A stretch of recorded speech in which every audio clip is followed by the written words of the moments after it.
Os dogmas são importantes na nossa vida. Eu não quero desprezar a importância dos dogmas. Importantes na religião, meu caro Stangarlini, nas religiões, importantes no direito, o que são as leis, se não dogmas, na busca de soluções jurídicas. Não é, Zulaia? As leis são os pilares da construção de um raciocínio político que leva à solução no caso concreto. Nós, políticos, também, muitas vezes, os nossos partidos, sobretudo, apegados a dogmas. Havia certos elementos, certos dogmas, que estavam na ordem do dia. Do nosso lado, Fernando, do lado da esquerda.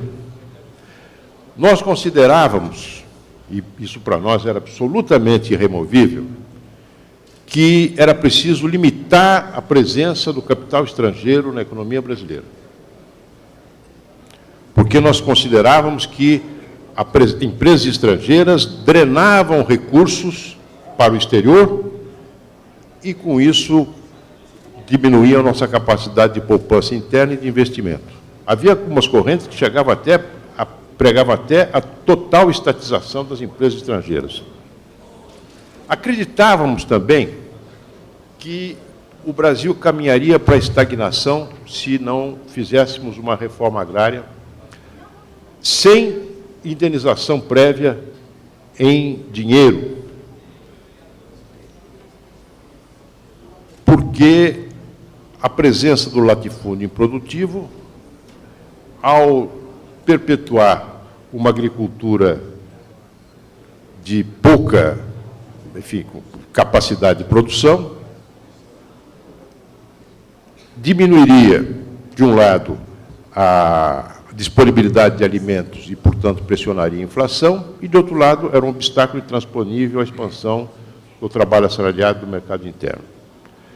E acreditávamos também que era fundamental ampliarmos a presença do setor estatal na economia brasileira, apesar de, já naquela época, a economia brasileira ser uma das economias onde a presença do Estado fosse uma das mais altas no mundo, num país capitalista. Porque nós considerávamos que o Estado é uma espécie de embrião do socialismo. E que, não sendo embrião do socialismo, de qualquer maneira, era absolutamente fundamental para que nós tivéssemos um planejamento, através da ação das agências estatais, de modo a promover um desenvolvimento mais harmônico no país. Isso não acontecendo, inexoravelmente teríamos a estagnação do país, a explosão de insatisfações sociais e o nirvana, a revolução social. Bom, nada disso aconteceu. Não é? Muitas das reformas de base preconizadas pelo presidente Goulart, elas aconteceram e foram implementadas durante o regime militar. A lei da remessa de lucros, a reforma agrária com pagamentos de título da dívida pública, o fim da cátedra vitalícia nas universidades, a reforma urbana, que não foi nada mais nada menos que a Lei Lema, e agora o Estatuto das Cidades, foi o embrião do Estatuto das Cidades, a Lei Lema. Não é? A lei da... Então, o latifúndio improdutivo se transformou numa grande propriedade capitalista. O Brasil é um produtor extraordinário de alimentos, não só para si, para o mercado externo. A reforma agrária foi feita aos pouquinhos e hoje é mais vista como uma questão social e como um modo de vida de determinados movimentos que são verdadeiras repartições públicas encarregadas de colocar na sua vitrine, bandeiras vermelhas, e que é como prestando uma homenagem ao passado. O capital estrangeiro na economia brasileira mostrou-se capaz de trazer inovação de tecnologia, de associar-se a empresas brasileiras, dinamizar o mercado interno, trazer capital para cá e, portanto, reforçar a poupança interna. E o setor estatal entrou em crise. Crise fiscal do Estado, crise conjuntural nos anos 80, as empresas públicas altamente endividadas em dólar e sofrendo o impacto de duas maxi desvalorizações, as tarifas controladas como instrumento utilizado pelo governo para controlar, para segurar a inflação, o setor estatal brasileiro entrou em profunda crise estatal da economia brasileira. E a própria necessidade do fim das utopias socialistas, com o desmoronamento da União Soviética, a adoção pela China do lema que poderia servir de epígrafe ao discurso do meu querido Delcídio Amaral, com a adoção do princípio de Deng Xiaoping, pouco me importa a cor do gato, desde que ele casse ratos, não é? Com a própria necessidade que o sistema econômico brasileiro tinha, depois de um longo período de fechamento, que foi, aliás, responsável pela consolidação da nossa estrutura industrial, tinha de se abrir para incorporar tecnologia, para se tornar mais competitivo. Então, esses dogmas foram sendo superados. A privatização, trazer capital privado para a infraestrutura, meus amigos, aqui o viaduto do Chá foi uma concessão.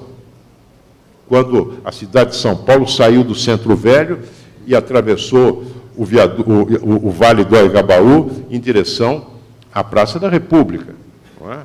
Dom Pedro I fez, segundo, aliás, concessões para a construção do sistema ferroviário brasileiro. São Paulo é fruto da ferrovia, do café e da imigração. Não é? Não teria havido ferrovia se não tivesse havido um sistema de concessão em que o governo garantia aos empreendedores um patamar mínimo de rentabilidade. É claro que isso mudou muito depois e o Brasil se desenvolveu com base nesse padrão. Intervenção estatal, uma alavanca do desenvolvimento, isso vem dos anos 30, se acentuou no regime militar e fechamento da economia. Agora as coisas acabaram. Houve resistências na Constituinte. Aqui o Guilherme Afif, que foi um grande constituinte. Ideias do passado contribuindo para que na Constituinte não fossem removidos obstáculos que dessem maior, digamos, dinamismo às novas formas de organização econômica e social que surgiam. Graças ao peso do corporativismo das empresas estatais e ao conservadorismo das ideias, não apenas do PT, mas do meu próprio partido, o PSDB, que tinha até pouco tempo um setor influenciado por que eu chamaria de bovarismo político, me referindo a Madame Bovary, que é aquele personagem fantástico de Flaubert, que era uma mulher sonhadora, casada com um farmacêutico chato, medíocre, e vivia fascinada pela figura de um aristocrata elegante, charmoso, etc. Não é? E setores do PSDB eram assim, eles não se conformavam em ser do PSDB e viam o PSDB, para eles, era o farmacêutico chato. E o PT era o príncipe charmoso, não é? Ideias que atraíam os jovens e tal. Esse bovarismo, no meu partido, já foi superado. No caso do PT, ainda existe. Né? Ainda existe, mas como, digamos assim, um discurso político eleitoral, do que não é aplicado por todos. Delcídio jamais faria um discurso rasteiro dessa linha, mas que persiste porque há ainda, talvez até por culpa do meu próprio partido e também do PFL, que deu origem ao PSD, de não defenderem, como deveriam ter defendido, as políticas que nós adotamos e as reformas que nós fizemos. Uma atitude um pouco friorenta, acoelhada, diante da crítica que recebíamos a respeito daquilo que chamou-se privataria. Não é? Mas o PT também fez suas concessões, suas privatizações. O nosso querido Delcídio já citou exemplos de instrumentos legislativos, no caso da lei da PPP, não é? Que foi longamente debatida no Congresso, mas o PT fez privatizações, muitas vezes sabendo, mas sem comunicar aos outros. Por exemplo, estradas federais, 3.000 quilômetros de estradas federais, não é? Bancos, Pode ser um apetite. O Banco do Ceará e o Banco do Maranhão, estatizados, foram vendidos para o Bradesco. Não é? A Telecomunicações, pioneira da privatização, foi o Palocci, lá em Ribeirão Preto, com a empresa telefônica municipal. Não é? Ferrovias, a Norte-Sul, concessão, linhas de transmissão, enfim, foram feitas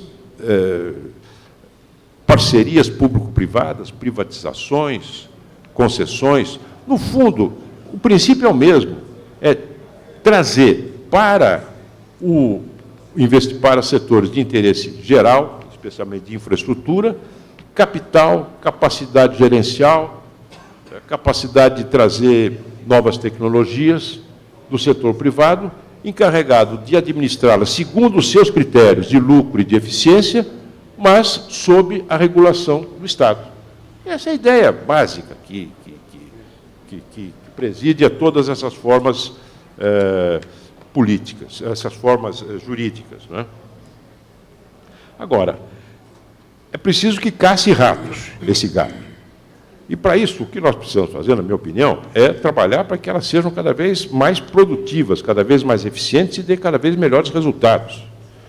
Deocídio se referiu a questões regulatórias pendentes, necessidade de adotarmos novos instrumentos de licenciamento, como a análise estratégica, onde cada empreendimento teria sido previamente analisado para ganhar esse tempo, a regulação, a vazios regulatórios em relação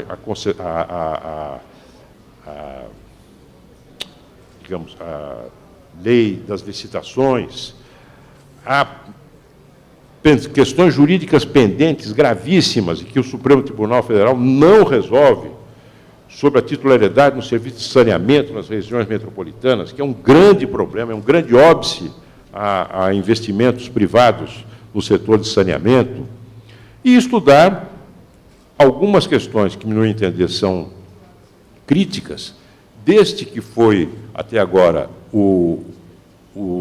a iniciativa mais vistosa do governo do PT, que foi a concessão dos aeroportos. Não é? Discussão sobre a participação dos fundos importantes, do fundo de pensão. Importante, claro que é importante e necessária para os fundos e também para os aeroportos. Seria o caso de concentrá-los numa única empresa, como aconteceu agora, na privatização dos aeroportos, ou distribuir o apoio dos fundos para diferentes licitantes para aumentar a concorrência? A participação da Infraero com 49%. Enfim, há a própria estrutura financeira da privatização dos aeroportos. A outorga é pesada. Vamos ter que pagar, o leilão pela maior outorga atribui às empresas vencedoras a obrigação de pagar 820 milhões por ano, durante 20 anos.